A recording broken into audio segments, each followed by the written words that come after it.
भाइयों, अगर आप लोन नहीं चुका पा रहे हैं तो आपके लिए बहुत बड़ी खुशखबरी है, क्योंकि भारत में 90% लोग ऐसे हैं जो लोन नहीं दे पा रहे हैं। केवल आप ही लोन डिफ़ॉल्ट करने वाले नहीं हैं, बल्कि भारत में 90% मिडिल क्लास लोग ऐसे हैं जो आज के समय पे लोन वापस नहीं कर पा रहे, ईएमआई नहीं भर पा रहे हैं।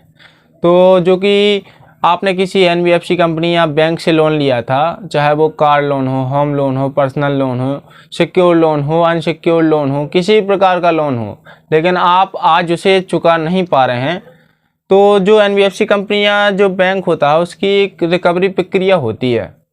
और जो रिकवरी प्रक्रिया होती है वो बहुत ही कठिन होती है, जो कि आपके पास फ़ोन कॉल्स आना और रिकवरी एजेंट का आना आपके पास, और लीगल नोटिस वगैरह आना आपके पास, जो कि बहुत ही कठिन होते हैं, जो आपके साथ गाली गलौज भी कर देते हैं रिकवरी एजेंट, या फिर आपको फ़ोन कॉल्स पर गाली गलौज या बदतमीजी से बात करते हैं। तो आरबीआई ने कुछ ऐसे रूल बना दिए हैं जिनसे अगर आपके साथ कोई भी रिकवरी एजेंट या फिर कोई भी फ़ोन कॉल्स करके आपको धमकियां वगैरह देता है, या फिर कोई आपको लीगल नोटिस ऐसा उल्टा सीधा भेजता है कि आपको ऊपर कानूनी कार्रवाई कर देंगे, तो आरबीआई की तरफ से कुछ ऐसे नियम बनाए गए हैं, रूल बनाए गए हैं, जिनकी मदद से आपको बहुत बड़ी राहत मिल सकती है।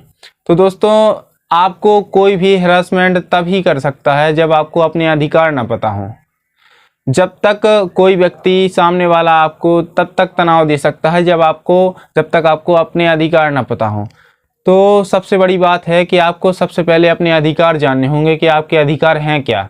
देखिए, लोन तो सबको ही लेता है, लेकिन वो अपराध नहीं है, क्योंकि लोन लेना सबको ज़रूरत पड़ती है लोन की, लोन सबको ही लेता है, लेकिन लोन ना चुका पाना किसी अपराध में नहीं आता, और ना उसमें आपको किसी प्रकार की सज़ा होती है। तो दोस्तों, आज हम बताने वाले हैं आपको वो ऐसे नियम जो आरबीआई ने लागू किए हैं, जिनकी मदद से आप रिकवरी भी रोक सकते हैं, होम विजिट भी रोक सकते हैं। तो दोस्तों, मैं आपकी मदद के लिए 24 घंटे यहाँ बैठा हूँ, 24 घंटे आपसे बातचीत करने के लिए तैयार हूँ। केवल आपको सब्सक्राइब करना है और बेल आइकन जरूर दबाना है, क्योंकि अगर मैं आपके कमेंट का जो है जवाब नहीं दे पाऊँ तो मैं 5 से 7 बजे तक लाइव आता हूँ शाम को डेली। तो आपके अगर नोटिफिकेशन ऑन कर देंगे सब्सक्राइब करके, तो आपके पास नोटिफिकेशन तुरंत पहुँच जाएगी। नोटिफिकेशन पहुँचते ही आप लाइव में हमसे जुड़ सकते हैं और सीधे सीधे बात कर सकते हैं। उसका मैं आपके प्रश्न जो भी होंगे मैं उसका जवाब दूंगा। तो चलिए आगे बढ़ते हैं वीडियो में। तो पहले बात करते हैं कि एनबीएफसी या फिर कोई बैंक हो तो इनकी लोन रिकवरी की प्रक्रिया क्या है। देखिए, कोई भी बैंक हो या एनबीएफसी कंपनी हो, अगर उसने आपको पैसा दिया है तो वो फुल कोशिश करेगा कि आपका पैसा जो मैंने दिया है बैंक ने या एनबीएफसी कंपनी ने वसूला जाए।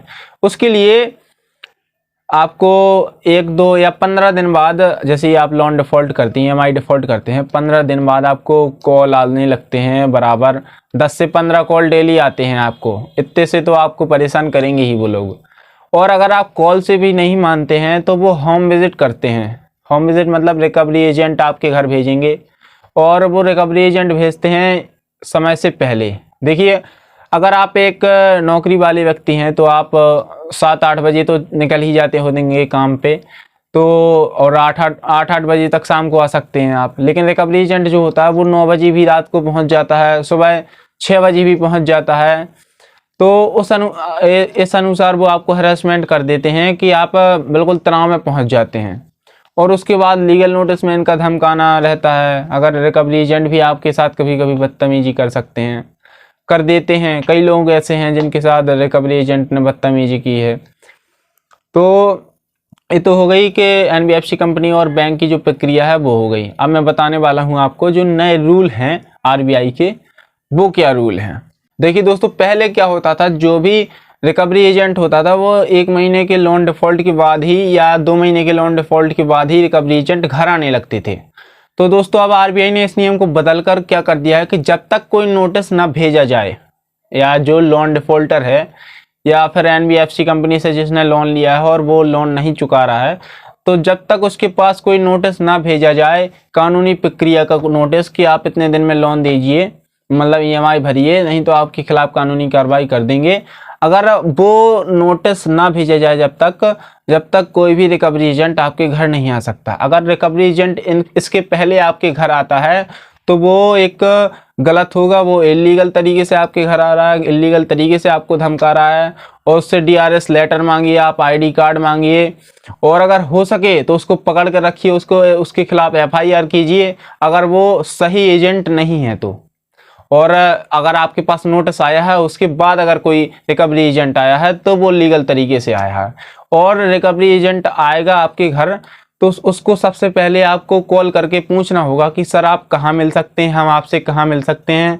और मतलब रिकवरी एजेंट से आप जहाँ मिलना चाहेंगे वहाँ मिलेंगे। रिकवरी एजेंट आपके घर सीधे नहीं पहुँच सकता। और जो कॉल प्रक्रिया होती थी लोन रिकवरी की, वो 9-9 बजे 10-10 बजे तक कॉल लगा देते थे कि भाई साहब आप लोन नहीं दे रहे हैं, नहीं कर रहे हैं, वो नहीं कर रहे हैं। भाई 7-8 बजे तक अगर रात को कोई कॉल करेगा तो हर कोई डिप्रेशन में पहुंच जाएगा। तो RBI ने क्या किया कि इन नियमों को बदल दिया। इनने कर दिया कि 8 बजे सुबह से लेकर शाम को 6 बजे तक जितने भी कॉल करने हैं, NBFC कंपनी हो या कोई भी बैंक हो, इन टाइम के बीच में कर ले। इस टाइम के बाद कोई भी कॉल ना किए जाए किसी भी व्यक्ति के पास, और इनके साथ ना ही रिकवरी एजेंट इस टाइम के बाद पहुंचे। मतलब ये जो टाइम है 8 बजे से शाम को 6 बजे तक, सुबह 8 बजे शाम को 6 बजे तक, इसके बीच में ही जो भी रिकवरी एजेंट या जो भी कॉल्स वगैरह आपको आएंगी वो इस समय के बीच में ही आएंगी। इस समय के अगर पीछे या आगे आती हैं, यानी 6 बजे के बाद आती हैं या फिर 8 बजे सुबह के पहले ही आती हैं, तो आप इसके खिलाफ कानूनी एक्शन ले सकते हैं। और आप किसी लीगल एडवाइजर से बात करके इनके खिलाफ कानूनी कार्रवाई भी कर सकते हैं, चाहे वो NBFC कंपनी हो या फिर कोई बैंक हो। तो दोस्तों इस टाइप की रिकवरी जो है अब बैन हो चुकी है और बंद हो चुकी है। मतलब जो रिकवरी प्रक्रिया पहले थी, समय जो निर्धारित था उसका समय अब बदल दिया गया है, या समय थोड़ा बदलाव कर दिया गया है। और जो कॉल की प्रक्रिया थी उसमें आप कोई बदतमीजी नहीं कर सकता आपके साथ, और लीगल नोटिस आने के बाद ही कोई एजेंट आपके घर आ सकता है। और जो भी प्रक्रियाएं जो समय के अनुसार नहीं थी पहले, या फिर बदतमीजी से बात करना रिकवरी एजेंट का, या फिर गलत तरीके से बात करना, या फिर कभी भी घर पर आ जाना, या घर पर आकर भी धमकी देना, तो ये सब आपके खिलाफ अब नहीं हो सकता। क्योंकि RBI का साफ साफ कहना है कि अगर कोई भी रिकवरी एजेंट ऐसा करता है तो उसे सस्पेंड किया जाएगा, और कम से कम उसको 1 साल की सजा और 50,000 तक का जुर्माना उससे उस रिकवरी एजेंट के साथ में उस रिकवरी एजेंट को लगेगा। तो दोस्तों फिक्र बिल्कुल मत कीजिए, घबराना बिल्कुल भी नहीं है। लोन लेना कोई क्राइम नहीं है, सब कोई लोन लेता है दोस्तों। लेकिन भाइयों अगर आप लोन नहीं चुका पा रहे हैं तो तसल्ली से काम लें, सेटलमेंट की मांग करें, रिस्ट्रेचिंग की मांग करें, EMI मोरेटोरियम की मांग करें, लेकिन घबराएं बिल्कुल भी ना, गलत कदम कोई भी ना उठाएं। अगर दोस्तों आपको किसी प्रकार की मदद चाहिए तो आप हमसे कमेंट में ही बात कर सकते हैं। कमेंट में आप हमसे पूछ सकते हैं कि सर मेरे साथ ये हो गया, या मैंने इतना लोन लिया है। तो कोई भी जानकारी अगर आपको चाहिए तो और कमेंट में आप लोग मुझसे पूछ सकते हैं। नहीं तो आप चैनल को सब्सक्राइब कर लीजिए, बेल नोटिफिकेशन को ऑन कर दीजिए, ताकि जो मैं 5 से 7 बजे तक लाइव आता हूँ इसके बीच में, तक आपके पास नोटिफिकेशन पहुँच जाए और सबसे पहले आप हमसे लाइव में जुड़ पाएँ, बातचीत कर सकें। तो साथियों मिलते हैं किसी अन्य टॉपिक के साथ अगली वीडियो में, तब तक के लिए जय हिंद।